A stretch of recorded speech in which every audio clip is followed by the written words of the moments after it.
안녕하세요. 생방송뷰 김예솔입니다. 네, 안녕하십니까. 이충훈입니다. 네, 전주시가 지난달부터 밥 굶는 사람 없는 엄마의 밥상 프로젝트를 시작했습니다. 네, 그러니까 결식자를 찾아서 식사를 지원하는 프로젝트죠. 네, 전주 한옥마을의 한 자영업자가 이 엄마의 밥상 프로젝트에 익명으로 1,000만 원을 기부했다고 하네요. 1,000만 원이면 한 끼를 5,000원으로 잡으면 2,000명이 동시에 식사를 할 수 있는 금액인데 사실 금액을 떠나서 그 마음이 정말 귀하네요. 맞습니다. 누군가와 이렇게 따뜻한 밥 한 끼를 나누는 마음 지금 우리에게 가장 필요하지 않을까요? 생방송 뷰 오늘은 간식맨을 먼저 만나러 가봅니다. 네, 전라북도 구석구석을 찾아가는 떴다 간식맨인데 오늘은 재진 씨가 어디를 갔을까요? 어디를 갔는지는 잘 모르겠는데요. 재진 씨가 가기 전에 몸을 열심히 스트레칭을 막 하면서 만반의 준비를 하시더라고요. 몸을 푸셨다니까 왠지 그 역동적인 곳에 갔을 것 같은데. 왠지 심상치 않을 것 같아요. 그렇죠. 예. 네, 불러봅시다. 재진 씨 나와주세요. 시청자 여러분 안녕하십니까. 떴다 간식맨의 한재진입니다. 오늘 제 모습이 굉장히 좀 낯설지 않습니까? 자, 다 이유가 있습니다. 제가 찾아온 이곳은요, 이 벨리댄스로 중년을 불살르고 있는 현장을 찾아왔습니다. 자, 제가 잘 찾아왔습니까? 네. 그렇군요. 잠깐만요. 이 벨리댄스 실력 어떻게 보셨습니까? 조금 부족한 것 같은데 어떻게 제가 한번 알려드릴까요? 팔은 일단 올리시고 잠깐 반대로 할게요. 반대로? 보이게. 예. 자, 이쪽으로 하시고 힙은 올렸다 내렸다 올렸다 내렸다. 빨리 한번 보여주세요. 빨리. 예. 저랑 별 차이 없는 것 같은데. 그래요? 깜놀했어요. 어떤 연습을 하시는 거죠? 그 김제 시민을 위한 한여름밤의 게릴라 콘서트 준비하고 있어요.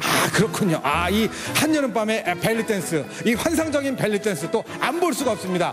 여러분들 제가 좀 미리 볼 수 있을까요? 그럼요. 네, 자 그러면 우리 한여름밤의 환상적인 벨리댄스 음악과 함께 보여주세요.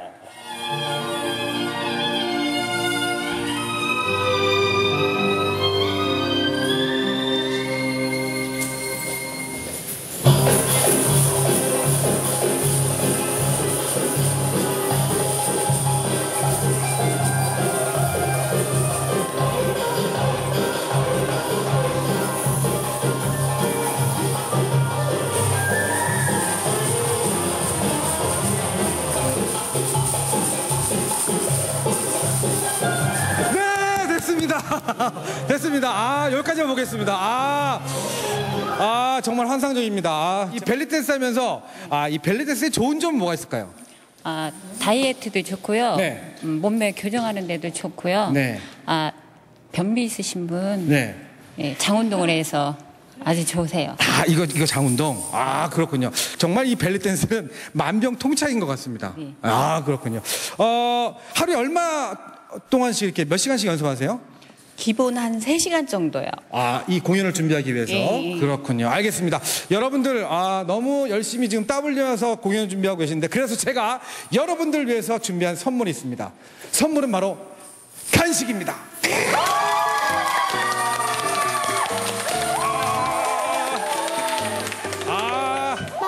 이 기쁨을 벨리댄스로 한번 표현해 주겠습니까? 정말 좋아하시는데요. 잠깐만요. 요거 다시 한번 표현. 이 간식을 받으신 이 소감 몸으로 한번 표현해 주세요. 알겠습니다.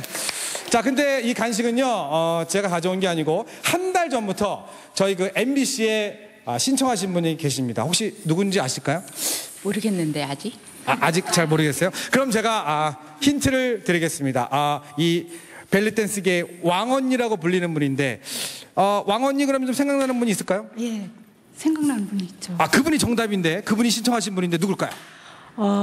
우리 회장님을 맡고 계신 애경 언니를 계시거든요. 네, 그분 왕언니라고 하거든요. 그럴까요? 그분이 정답일까요? 오늘 신청하신 우리 왕언니 나와주세요. 맞습니다. 예. 우리 회장님이신데 간식을 신청하셨어요. 신청한 이유가 있으신가요? 네, 제가 2월 달에 다리를 다쳐갖고 다리를 수술한 관계로 이번에 참석을 못했어요. 그래서 우리 회원들이 연습하는데 좀 도움이 될까 해서 좀 간식을 신청했습니다. 아, 그렇군요. 간식 막상 보니까 마음에 드십니까? 네, 너무 좋습니다. 아, 그렇군요. 자, 그리고 우리 회장님이 신청하셨는데 어떤 우리 회원들을 사랑하는 마음 느껴지시나요? 온몸으로 느끼고 있습니다. 근데 이쪽에 계신 분들은 뭐 얘기만 하면 다 몸을 이렇게 흔들고 얘기를 이렇게 하시네요. 예, 알겠습니다.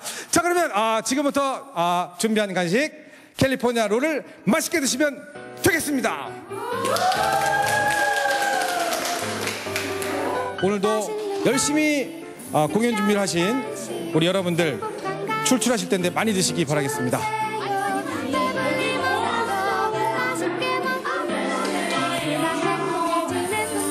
네, 시청자 여러분, 감동과 추억을 만드는 일 절대 어렵지 않습니다. 자, 어떻게 하면 되겠습니까? 바로 떴다 간식맨에 신청하시면 되겠습니다. 자, 지금 전화번호 나가고 있습니다. 이쪽으로 전화 주시면 이 간식맨이 오늘 좀 벨리로 한번 해보겠습니다. 언제든지 달려가도록 하겠습니다. 자, 끝으로 이 벨리 댄스의 꽃 허리 돌리기, 요거 허리 돌리기 하면서 잠깐 멈추시고요. 자, 허리 돌리기 하면서 마치도록 하겠습니다. 허리 돌려 주세요. 먹은 거 소화 다 되겠다 이거.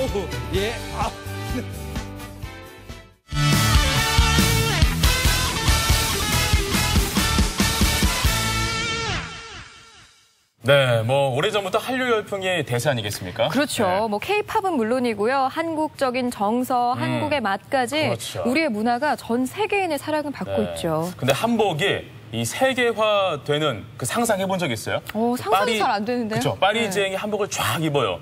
그래서 그 샹젤리제를 걷는 겁니다. 왠지 유럽 사람들은 퀵퀵 슬로우로 걸을 것 같아요. 쫙 입고 퀵퀵 슬로우. 멋있을 것 같죠? 세계화. 네. 한복이 참 알록달록 예쁘잖아요. 그래서 많은 사람들이 좋아하긴 하는데 근데 평상시에는 우리가 잘 안 입게 돼요. 맞습니다. 언젠가는 이 한복이 일상복처럼 입게 되는 날이 분명히 올 겁니다. 왜냐하면 이 한복을 일상화하고 또 대중화하고 세계화하려는 노력들이 차근차근 이루어지고 있거든요. 영상으로 만나보시죠. 트렌디한 패션의 중심지 홍대. 젊은 감각이 넘쳐나는 이곳에 어딘가 평범하지 않은 옷차림으로 등장한 주인공. 사람들의 시선을 사로잡는다. 패션하면 빠질 수 없는 이곳에서 쇼핑은 필수. 이것저것 골라보고 대보고. 이거 언니한테 되게 잘 어울릴 것 같은데? 잘 어울릴 것 같아, 되게. 그런데 어쩐지 까다로워 보이는 모습. 어딘지 모르게 남다른 그녀. 그녀의 정체가 궁금하다. 저는 한복을 사랑하는 여자 황이슬입니다. 한복의 매력에 푹 빠진 황이슬 씨의 한복 이야기. 주인공을 다시 만난 곳은 전주. 첫인상부터 강렬하게 재봉틀 실력을 뽐내는데 오늘도 역시 한복을 곱게 차려입은 모습이다. 진지한 표정으로 지금 뭘 하고 계신 건가요? 한복을 워낙 좋아해서 직접 만들어서도 입고 있어요. 형형색색 수많은 원단들을 보며 색감을 맞춰보는 주인공. 전문가의 냄새가 나는 것 같은데. 한복이 너무 좋아서 지금 현재 한복 디자이너로 활동하고 있고요. 그래서 이렇게 한복을 제작하는 샵도 운영하고 있답니다. 사실 그녀는 8년째 한복을 만들고 있는 베테랑 한복 디자이너이자 자신만의 브랜드를 만들어가는 젊은 CEO. 20대의 감각으로 참신한 디자인의 한복들을 선보이고 있다. 보기만 색깔이 있죠. 이런 거는 이제 결혼식 예복 같은 거 할 때 이런 거는 지금 저희 분같이 이렇게 생활 한복 원단으로 해서 이거 빨아도 되는 거. 어저께 젊은 사람 인견 이거 참 예쁘다. 젊은 아가씨가 만든 세련된 한복들. 마음에 드는지 무한 관심을 보이는 어머님들. 이렇게 입으면 안 불편하지. 이건 벌써 옷 자체가 그러지 않냐. 편하게 생겼지 않냐. 얘를 나도 입어. 하이. 이거 이번에 나온 신상인데 한번 피팅 해보고 괜찮으면 사진도 아예 그냥 홈페이지에 한번 올려보려고. 좋아서 하는 일이지만 혼자서 업체를 운영하기가 쉽지만은 않다. 물심양면 도와주는 가족들이 있기에 가능한 일. 예쁜 동생은 피팅 모델로 인터넷 홈페이지에 올릴 제품 사진도 직접 촬영한다.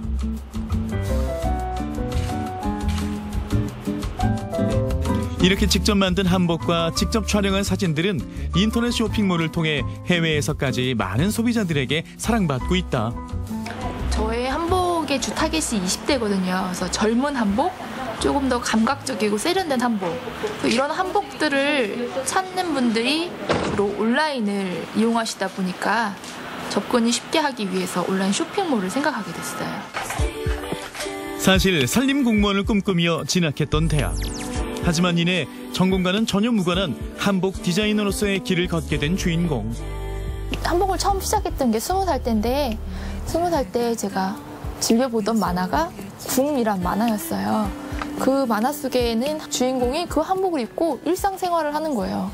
그래서 이걸 보면서 이런 한복이 있으면 나도 진짜 입어보고 싶다. 그러던 중에 대학 축제가 돼서 그렇게 행사 기회가 찾아오니까 그럼 나는 평소에 입고 싶었던 이 옷을 입어야겠다고 생각을 해서 그 만화 속에 나왔던 특이한 한복을 만들어 입었던 게 계기가 됐어요. 열정이 있었기에 다시 시작한 디자인 공부. 조금 늦은 만큼 더 열심히 노력해 그녀만의 커리어를 쌓아갔다.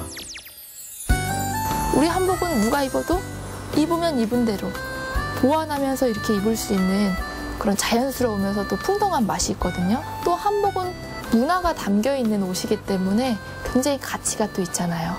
그래서 우리가 입지 않고 또 우리가 지키지 않고 우리가 입어주지 않으면 전 세계 어느 나라 사람도 대신 해주지 않을 거거든요. 그래서 이런 가치 있는 일에 정말 나의 모든 걸 걸어봐야겠다 하는 생각이 들었죠. 그럼 이쯤에서 안 볼 수 없는 그녀가 디자인한 한복들. 지금 동생이 입었던 거는 퓨전 한복이라고 해서 파티나 어떤 예복, 행사 등에 쓸 수 있도록 한복을 좀 세련된 느낌으로 드레스같이 만든 그런 옷이고요. 제가 입었던 옷은 이제 생활 한복의 한 종류인데 우리가 일상에서 입고 돌아다녀도 부담스럽지 않은 디자인으로 만든 그런 옷이에요. 이번에는 시장을 찾은 주인공. 역시나 한복 차림으로 당당하게 구경에 나선다. 처음에는 좀 많이 쳐다보시는 것 같고 막 눈치 주시는 것 같고 해서 좀 그랬는데 지금은 너무 자연스럽고. 얼마 후 있을 패션쇼를 준비하고 있는 주인공. 편안한 느낌의 생활 한복에 딱 어울리는 예쁜 모자를 찾는 중이다. 환초 같아. 모자도 가격도 마음에 쏙 들어 기분 좋은 주인공. 모자를 장식할 조화 하나까지 신중하게 직접 고른다. 한복에 맞춰서 머리부터 발끝까지 어울릴 장식도 중요하거든요. 그래서 마음에 드는 게 없을 때는 이렇게 시장도 나와서 원하는 형태로 만들 수 있도록 재료도 사고 그래요. 어느덧 하루가 저물고 혼자 남은 작업실에서 패션쇼 준비에 한창인 주인공. 자신만의 브랜드로는 처음 열게 된 한복 패션쇼. 긴장되는 만큼 작은 것 하나하나 더 꼼꼼히 신경 쓴다. 아무래도 처음이다 보니까 실수 없이 하려고 또 그리고 남들과는 다르게 하려고 기존에 있지 않았던 것을 보여주려고 많이 준비하고 있어요. 두말하면 입 아픈 젊은이들의 영원한 핫플레이스 홍대. 어떤 패션쇼를 보여줄지 정말 기대가 되는데. 한복 패션쇼라고 해서 한복을 일상에서도 얼마든지 입을 수 있다는 걸 보여주기 위해서 한복을 직접 입고 홍대를 걷고 패션쇼를 보여주는 그런 행사예요. 화창한 날씨, 드디어 시작된 쇼. 우리가 걷는 모든 거리가 바로 런웨이. 정말 특별한 패션쇼가 아닐 수 없다. 지나가는 곳곳 카메라를 들고 구경하는 사람들. 누구나 어디에서나 입을 수 있는 생활 한복. 그 소박하면서도 특별한 멋이 거리를 물들인다. 엄마가 한국을 떠나요. 그래서 만나는 특별한 추억 만들어주려고 이렇게 한국 패션쇼 신청해서 이렇게 나오게 됐습니다. 일상생활에 이렇게 정말 홍대 이런 거리에서 입어보고 싶은 그런 욕구가 있었는데 딱 좋은 기회라 생각해서 체험하게 됐습니다. 일상에서 한복을 입을 수 없다는 고정관념을 깨버린 황희슬 씨의 한복 패션쇼. 관객들의 호응도 최고. 누구나 한 번쯤 입어보고 싶게 만드는 모델들의 멋진 자태. 외국인의 시선도 사로잡는 글로벌한 매력까지. 볼거리 즐길거리 가득했던 쇼. 한복 위에 멋진 스프레이 아트를 끝으로 첫 패션쇼가 성공적으로 마무리됐다. It was very interesting. I've only seen traditional hanbok before, and it was really interesting to see hanbok as clothes that you can wear every day, and the range of styles was really amazing. 마음에 드는 한복도 되게 많았고 이쁜 것도 많았던 것 같아요. 그래서 다시 또 이쁜 디자인 있으면 다시 구매하고 싶은 마음이 생겨요. 앞으로 이런 퍼레이드나 패션쇼 같은 것들을 많이 기획해서 시민분들께 찾아가고 싶고 또 이런 것들이 정말 이렇게 생생하게 눈앞에 보여지는 걸 느껴서 한복의 진짜 아름다움과 그 멋에 대해서 많은 분들이 공감해 주셨으면 좋겠어요. 만화책 속 한복의 매력에 푹 빠졌던 소녀에서 이제는 일상에서 입는 한복, 세계 속에서 입는 한복을 꿈꾸는 자랑스러운 대한민국 청년 CEO. 누구나 한복 입고 어디든 갈 수 있는 그날이 꼭 오길 기대할게요. 나는 한복 입고!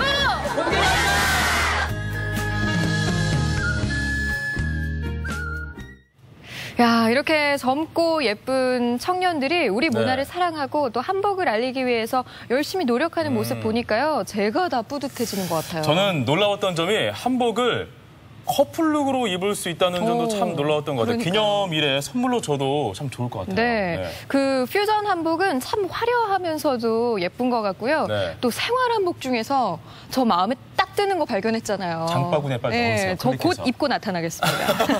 네, 참 이렇게 머지않아서 예쁘고 개성 있는 한복을 정말 일상생활에서도 많이 봤으면 좋을 것 같습니다.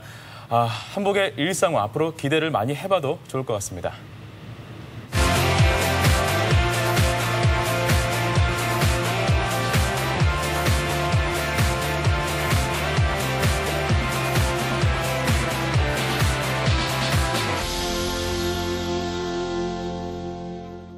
네, 고사성어 중에 세옹지마라는 말이 있어요. 그렇죠. 네. 인생에는 기륭화복이 많기 때문에 예측할 수 없다 이런 뜻이죠. 뭐 지금은 당장 불행하다고 느끼는 것도 나중에 돌아보면 참 내 인생을 결정짓는 정말 중요한 계기였던 경우도 많습니다. 네, 오늘 더불어 사는 세상의 주인공을 보시면 아마도 이 사자성어가 떠오르지 않을까 싶습니다. 자, 지금부터 오늘의 주인공 만나보시죠. 누군가에게 그림은 취미가 되기도 하고 누군가에겐 세상과 소통하는 도구가 되기도 하죠. 그리고 여기 그림을 그리고 있으면은 마음이 다른 잡념이 좀 안 생기니까 그림이 희망이 된 사람이 있습니다.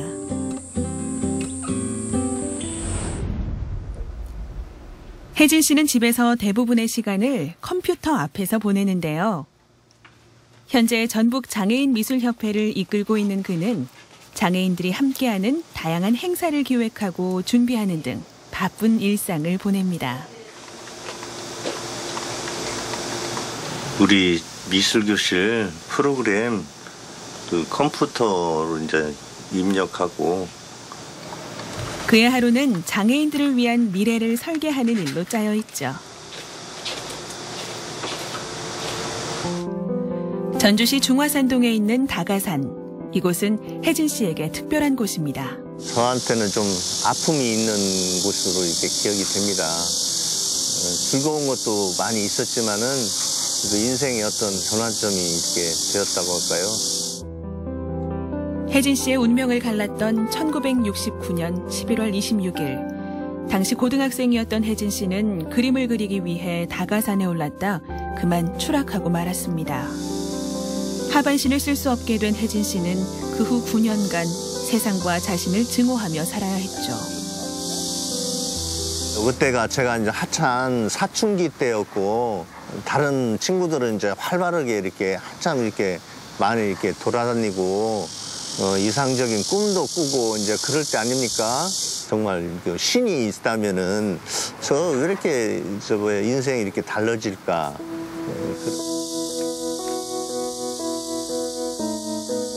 절망에 빠진 혜진 씨를 구해준 건 다름 아닌 그림이었습니다. 그림을 통해 혜진 씨는 세상을 향해 닫힌 마음의 문을 열었죠. 그림을 그리고 있으면은 마음이 다른 잡념이 좀 안 생기니까 마음으로는 매일 매 순간마다 그 그림을 그리죠. 한 번도 이렇게 붓을 놔본 적이 없으니까 마음으로는.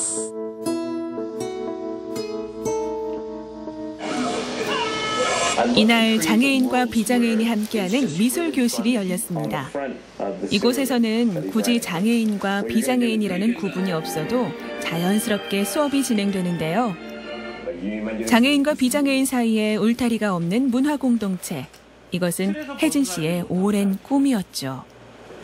이런 공간에서 같이 이렇게 장애인하고 비장애인하고 같이 이렇게 활동하고 서로가 그 모든 환경들을 다 이해를 하는 거예요. 장애인은 비장애인을 이해할 수 있고 비장애인은 장애인들을 이해할 수 있고 장애인 복지가 자연스럽게 이렇게 되지 않는가.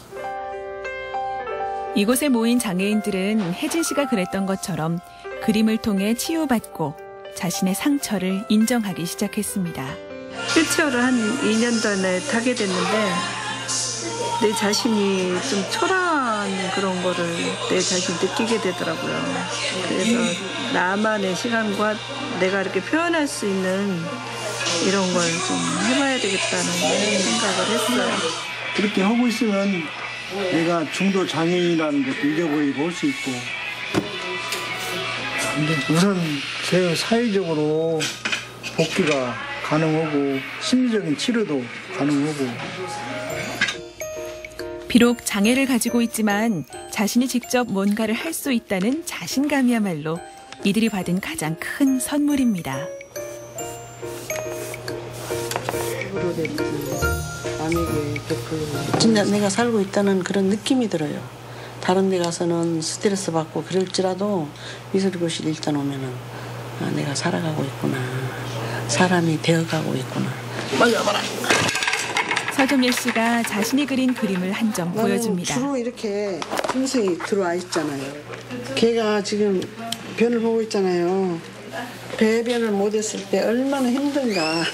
그리고 변을 못 본 우리 척수 장애인들이 많아요. 그래서 그 사람들을 봤을 때도 이런 개들이 이런 배변을 보고 그랬을 때 너무 시원하게 사람도 벌써 되는 부러운 거예요, 말하자면. 저렇게 사는구나 싶어가지고. 그래서 짐승이 많이 들어가 있어요. 후천적인 장애를 입은 이들이기에 그 상실감과 절망감은 더한데요. 그 심정을 잘 알기에 혜진 씨는 이들에게 용기를 주고 싶은 거죠. 그동안 장애인들이 나하고는 전혀 이렇게 상관이 없고 나는 저게 도저히 이렇게 뭔가 이렇게 참여할 수가 없겠구나. 그런 마음들을 다 가지고 있어요. 이 장애인들도 나도 할 수 있구나. 나도 이렇게 되는구나. 그런 그 마음의 어떤 그 서로의 사회에 대한 참여 의식이 이게 만들어지더라고요. 자연스럽게. 이번에 우리가 그 전시회를 8월 때 꿈을 향한 차의 바람전 있잖아요. 네. 그것을 이번에 또 8월 이들은 앞으로 열릴 전시회를 준비한다는데요. 소풍전이라는 그 전시회가 있어요. 소풍전 하면 무슨 나들이 간다 그렇게 우리가 흔히들 그렇게 생각을 하시는데 소자가 소에 없는 소자에다가 풍요로울 풍자 전시회 전 해가지고 이 사회하고 같이 이렇게 소통하는 장애인들만의 어떤 그 뭐라 했거나 이렇게 가지고 있는 그 이야기들이 그대로 이렇게 나오는 작품으로 이렇게 만들었거든요. 위로나 동정이 아닌 있는 그대로를 인정하며 어울려 사는 것. 이것이 그들이 그리고 싶은 세상의 모습입니다.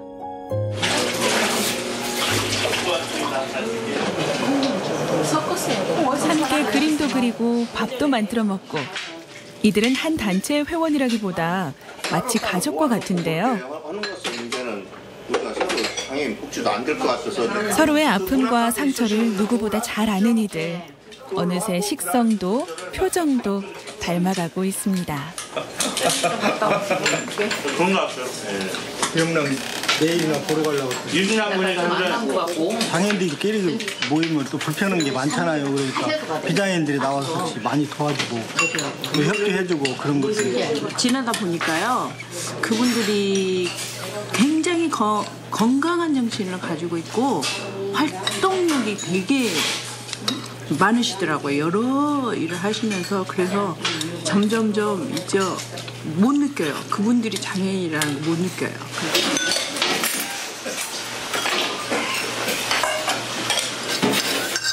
장애인과 비장애인이 함께 어울리며 살아가는 세상. 그림 속 상상에서만 가능한 건 아니겠죠. 많은 분들이 이렇게 아직도 이렇게 방에서만 있는 바깥으로 나오지 않는 그런 장애인분들이 많이 있어요. 그런 분들이 이런 데 나와서 내 마음의 치유도 되고 이렇게 서로 사회에 이렇게 어울리는 그런 환경이 이렇게 만들어지는 곳이 있었으면 좋겠어요. 장애인들이 마음의 문을 열고 환한 세상으로 나오길 기다리는 혜진 씨. 그는 오늘도 그런 세상을 그려봅니다.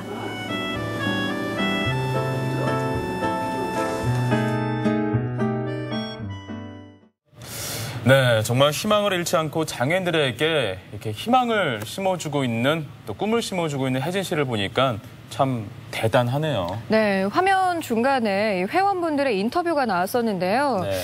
그중에 이곳에 오면 내가 정말 살고 있구나, 내가 진짜로 살아가고 있구나라는 느낌을 받는다는 그 말씀이 정말 기억에 남습니다. 네, 비장애인이라도 저희가 일상을 살아가면서 정말 내가 살아있네, 살아있구나라는 느낌을 받기가 쉽지 않잖아요. 정말 이 몸의 장애는 마음먹기에 달린 것 같습니다. 네, 장애인이라고 해서 동정하지 않고 있는 그대로를 인정해 주는 거, 이거 장애인과 비장애인이 더불어 살아가는 지혜 아닐까요?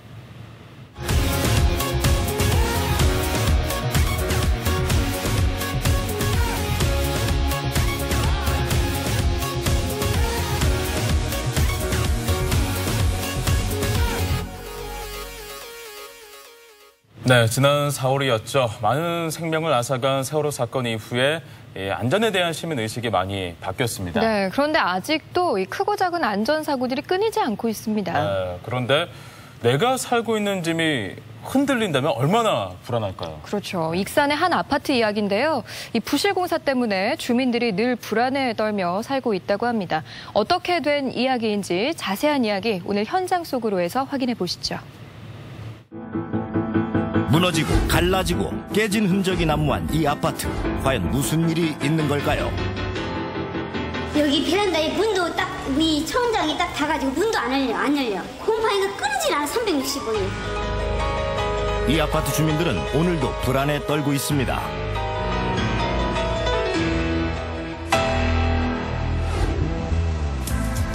익산시 모현동에 위치한 한 아파트. 1992년에 시공된 이 아파트는 총 103세대, 약 400여 명이 살고 있습니다. 하지만 가족의 보금자리가 되어주고 안전한 휴식처가 되어야 할 집이 이곳 주민들에겐 불안의 대상이 되고 있습니다. 나와야 되니까 빨리 나와야 돼. 지금 상황이 그런 상황이에요. 그러니까 이런 상황은 전국적으로도 없다니까.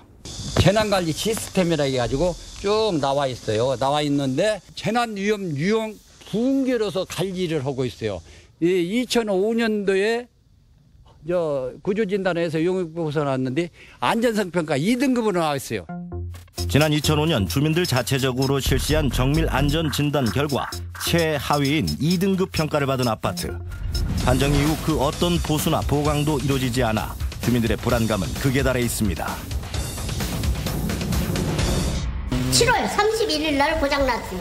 진육 3단계 나오들 못 온다는 게 주민은 제일로 중요한 엘리베이터를 이렇게 가동을 안 하니까 엄청 불편해서 이 나가들 못 오고 지금 집안에서만 살고 냉동실 음식 조금 저장해 놓고 꺼내서 먹고 살고 있어요. 엘리베이터뿐만이 아닙니다. 집안 곳곳에서 느껴지는 진동은 극심한 스트레스로 돌아왔고 방음이 안 됐어요. 그래가지고 다 1층은 2층하고 싸우고 반복경에 반복. 네, 3층은 4층하고 말 않고 싸우고 4층은 5층하고 서로 말 않고 싸우고 서로 이 방해만 안 돼갖고 예를 들어서 걸어가면 걸어가는 소리, 말하는 소리 다 들리고요. 방음은 물론 집안 곳곳의 누수는 주민들을 안전 사각지대로 몰아넣기에 충분해 보였습니다. 태풍이 오잖아요. 비가 오는데 우리는 이제 모르고 이제 누르러 갔어요. 아이고 그랬더니 한 몇 시간 만에 이게 물이 이렇게 차가지고 있잖아요. 이렇게 코로다 물이 퍼내서 사려져 있어. 엘리베이터에? 아니 우리 작은 방에. 제작진의 취재 결과 주민들은 부실공사로 인한 피해를 22년째 고스란히 떠안고 있는 상황. 언제 붕괴될지 모른다는 불안감이 생기는 건 어쩌면 당연한 결과 아닐까요? 이거 물을 나서 사람 죽으면 누가 책임하냐고. 사품대 가정 같은데 예고 없이 무너졌잖아. 맞아. 어느 날 무너질지 몰라. 2002년도에 그날 그 지정을 할 때도 이건 매우 시급하게 슬라브는 보수보강이 요구된다. 그랬음에도 불구하고 결론적으로 2002년 이후에 12년이 흐르는 2014년 8월 현재까지 한 번도 보수보강이 이루어지지 않았다는 거예요. 사업 승인을 받고 시공사가 시공하죠. 근데 그 안에 그 안에 이제 복잡한 과정들을 담당 공무원이 직접 가서 현장을 가서 점검하고 하는 것이 아니고 감리제도가 있기 때문에 감리자가 책임지고 그 현장을 감리를 합니다. 그 당시 또 15년 전만 해도 그 익산 지역뿐만 아니라 전주 뭐 다 마찬가지로 수도권도 마찬가지지만 콘크리트 구조체가 많지는 않았어요. 일부는 콘크리트로 뼈대를 올리고 그래서 벽돌이 써졌다 해서 지금 아파트에도 벽돌은 쓰긴 씁니다. 그 중요 구조부가 아닌 부분에는. 근데 그 당시에는 우리나라 설계 수준이 그렇기 때문에 그게 설계가 해서 넘어온 거예요. 저희 이제 담당 공무원들은 이제 현실적으로 육안적으로 보이는 부분만 검사를 하기 때문에 이게 속에 드러난 부분까지 속속 들이는 점검하지 못하는 직장입니다. 부실 시공으로 붕괴 위험에 처한 이 아파트. 행정은 어쩌면 안일한 대처로 주민들을 안전사각지대로 몰아넣은 것은 아닐까요? 또 주민들 간의 분쟁 역시 스스로를 붕괴 위험에 처한 아파트에 가뒀는지도 모르겠습니다. 다음은 시공업체 입장입니다. 당사는 본 주택이 적절한 보수 보강이 이루어져야 한다고 판단했기에 최초부터 보수 보강에 대한 주민들의 동의를 구했지만 입주민들 간의 의견이 합치되지 않아 적절한 조치가 취해지지 않았습니다. 당사가 지급한 소송 판결금 역시 보수 보강을 위해 쓰여지지 않고 현재까지 아무런 조치가 취해지지 않고 있는 점에 대해 안타깝게 생각하고 있습니다. 주민들이 자치 대표자, 입자 대표를 구성을 해서 자치적으로 해야 되죠. 근데 그것이 안 됐을 경우에는 사실 행정적으로 그게 한계가 있어요. 개입하는 어떤 한계가 있습니다. 이제 대부분이 자치 규약에서 따르기 때문에 이제 입주자들 스스로가 해결해야 하는 경우가 많죠. 곳곳이 붕괴 위험에 처해 있는 아파트를 위해 시공사는 보수 보강의 뜻을 비췄습니다. 하지만 과연 수리만으로 안전한 보금자리로 바뀔 수 있을까요?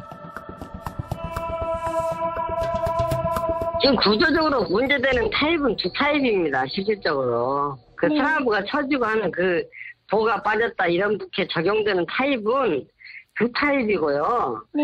그 나머지 타입에서는 문제가 없어요. 그 라인만 보수 보강을 해주면 다른 평형에는 전혀 문제가 없어요. 민선 6기 시작과 함께 새로운 신임 시장이 취임한 현 시점에서 익산시의 입장이 궁금했습니다. 이러한 위험하다고 시장이 판단하면 긴급 피난 명령을 내릴 수가 있어요. 대피 명령. 가까운 시일 안에 긴급 대피 명령을 내릴 겁니다. 지금 아마 빠른 시일 안에 명령을 내리면 이분들이 나와야 돼. 나오면 어떻게 해? 어디로 가야 돼? 갈 데가 없죠. 이걸 지금 알아보는 거예요. 대부분이 그 사람들이 집만 잃어버릴 수가 있거든. 응?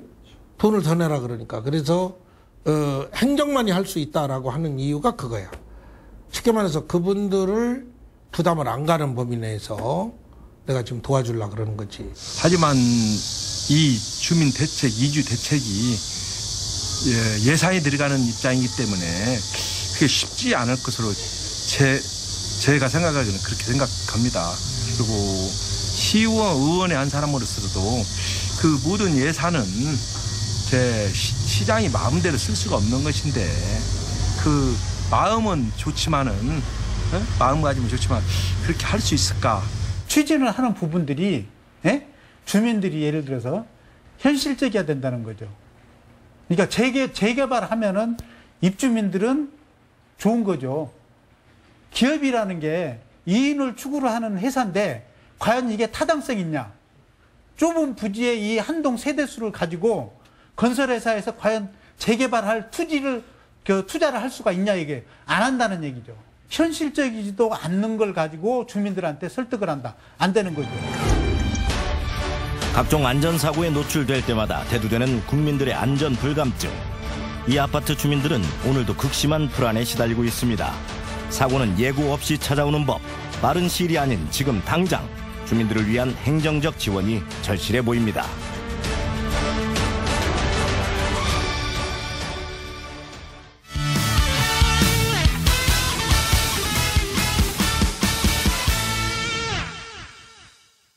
요리 전문가들의 레시피를 가정에서 쉽게 배워볼 수 있는 시간, 맛있는 한상입니다. 오늘은요, 맛의 여왕이라고 할 수 있는 분입니다. 네. 정정희 요리 연구가 선생님 모셨습니다. 어서 오세요. 안녕하세요. 네, 안녕하세요. 네. 안녕하세요. 요리계의 아프로디테예요. 뒤태가 아름다우셔서. 오늘도 특급 레시피를 준비했다고 하는데 어떤 요리인지 소개를 해주시죠. 네, 오늘은 콩나물을 이용한 음식입니다. 전라북도 향토 음식 중에 하나인데요. 특히나 또 콩나물은 전주를 대표하는 식재료 중에 하나죠.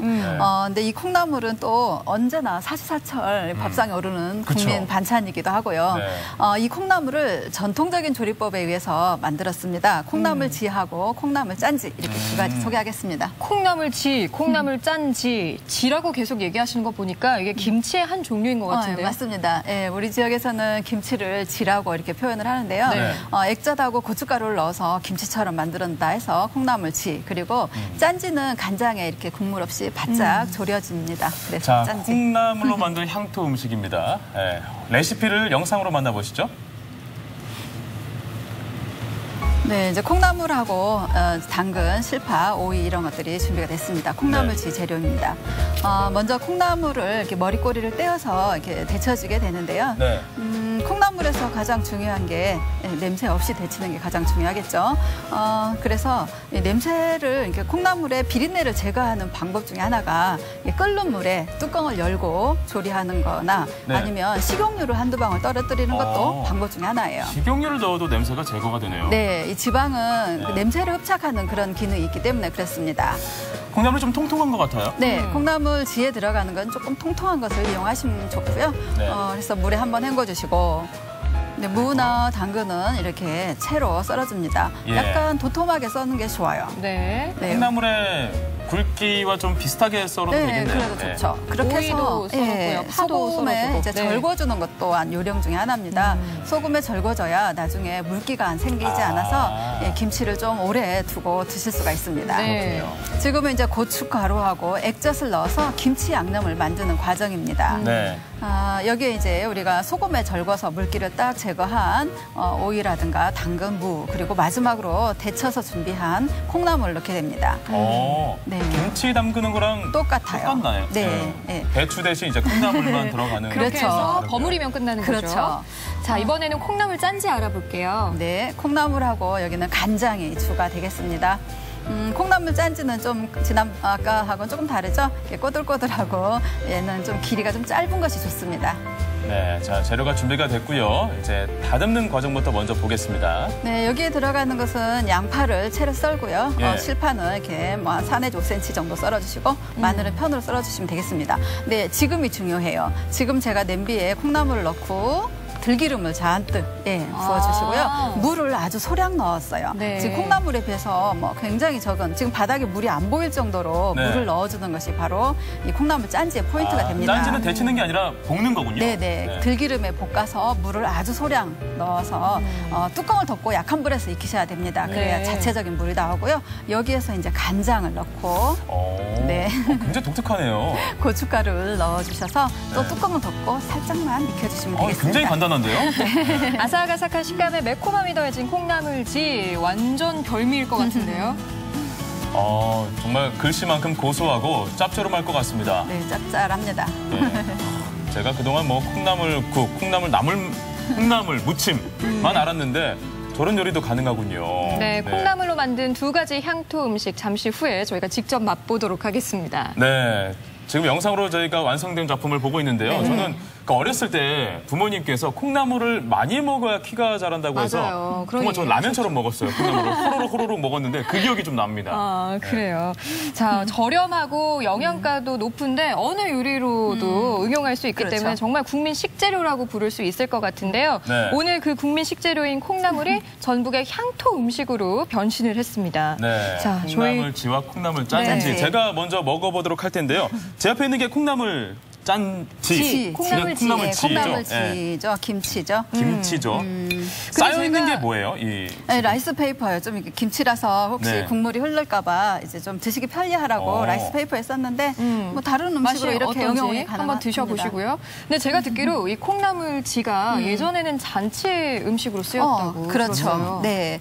예전부터 뭐 잔치한다 하면 콩나물부터 기르는 게 가장 우선 순서이기도 했죠. 그래서 콩나물을 여유 있게 길러서 그걸로 콩나물 잡채도 하시고 또 오늘처럼 이렇게 콩나물지를 굉장히 많이 담아요. 그래서 잔치가 끝난 다음에도 얘를 숙성해서 약간 먹기도 하거든요. 근데 이제 이 콩나물지를 또 다른 형태로 이용하기도 하는데 전라도 상차림에서도 홍어 해무침 빠질 수 없죠. 그렇죠. 네, 그런 상차림이 조금 미흡할 때 여기에 식초하고 설탕을 좀 여유 있게 넣어서 또 홍어 해무침을 대용을 해서 상차림에 올려지기도 했습니다. 제가 살다 이런 김치는 처음 먹어봤습니다. 그래요? 네, 맛이 어떤가요? 좀 아삭함도 있고요. 왠지 그 콩나물이 김치로 되니까 정말 그 개운함도 함께 들어갔어요. 김치에서 개운한 맛이 나오기가 쉽지 않거든요. 네, 콩나물이 주재료니까 개운함이 있네요. 그러기도 하고 이 콩나물지는 약간 숙성을 하시게 되면 신맛이 있어서 훨씬 더 맛있어요.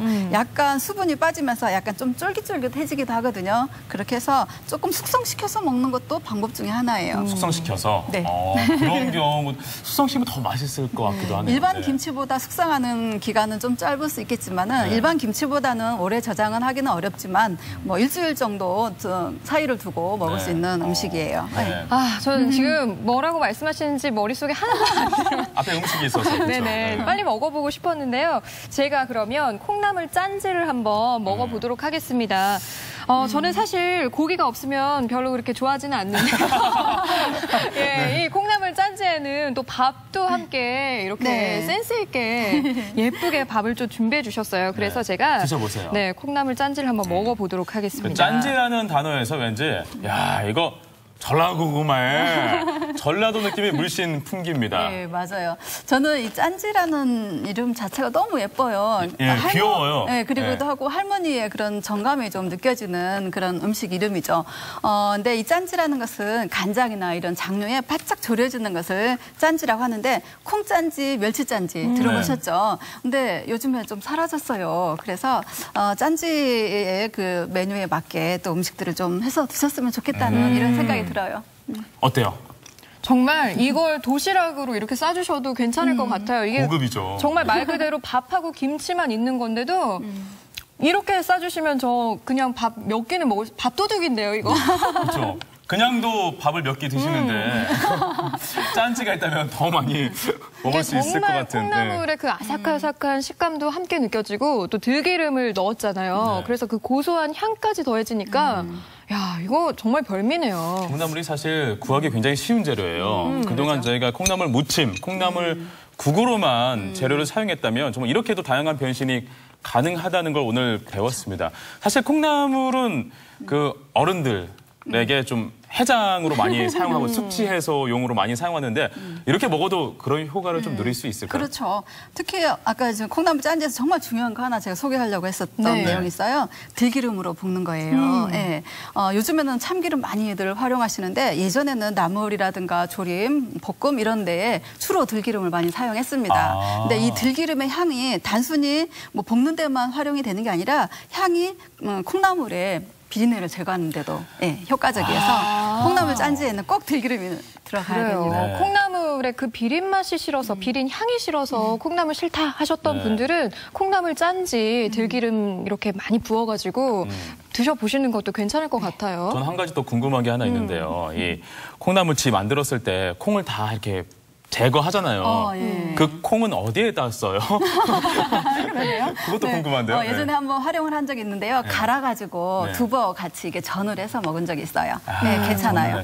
네, 그것도 꼭 버리지 마시기 바랍니다. 네, 오늘 이 두 가지 요리에 대해서 마지막으로 한 말씀 해주시죠. 이제 아까도 이렇게 좀 잠깐 나오긴 했지만 콩나물 지는 이 콩나물을 좀 통통한 것을 사용하시는 게 좋아요. 왜냐하면 약간의 저장성을 두는 과정에서 수분이 좀 빠져서 얇은 것은 더 빠져가지고 좀 질기거든요. 그래서 약간 통통한 콩나물을 활용하는 게 좋고 짠지는 국물 없이 조리는 게 정말 키포인트입니다. 처음에 생각할 때는 탈 것 같지만 약한 불에 그대로 두시게 되면 자체의 수분이 나와서 맛과 향을 충분히 즐기실 수가 있습니다. 네, 오늘 두 가지 음식 레시피는 저희 생방송 뷰 홈페이지에 올려 있으니까요. 참고하시면 좋을 것 같습니다. 네, 오늘 정정희 선생님과는 여기서 인사 나눠야 할 것 같아요. 네. 오늘 좋은 요리 소개해 주셔서 고맙습니다. 고맙습니다. 감사합니다. 네, 이어서 생방송 뷰가 전해드리는 전북 소식 알아보겠습니다. 삼례문화예술촌 내 비주얼 미디어 아트 미술관에서 삼례의 어느 여름밤전이 진행되고 있습니다. 여름밤이라는 가상 공간 속에서 잃어버린 동심의 세계로 안내할 6인의 개성 있는 작가들의 작품을 만날 수 있는 이번 전시는 오는 9월 14일까지 계속됩니다. 전통문화의 명맥을 유지하기 위한 무형문화체험 힐링 캠프가 부안군 보안면 무형문화재 전수관에서 진행됩니다. 주겸 제주와 부안농악 배우기, 전통 청자 제작 체험, 예절과 함께하는 시조와 가사 부르기 등의 프로그램으로 운영되며 오는 10월까지 운영됩니다. 판소리와 타 장르 간의 융합을 시도해온 소리꾼 양은주 씨가 묵과 침묵의 그림놀이라는 주제로 해설이 있는 판소리를 들려줍니다. 춘향가, 흥부가, 수군가, 심청가의 눈대목을 서예로 풀어낸 특별한 무대는 내일 저녁 7시 전통문화관 경업당에서 펼쳐집니다.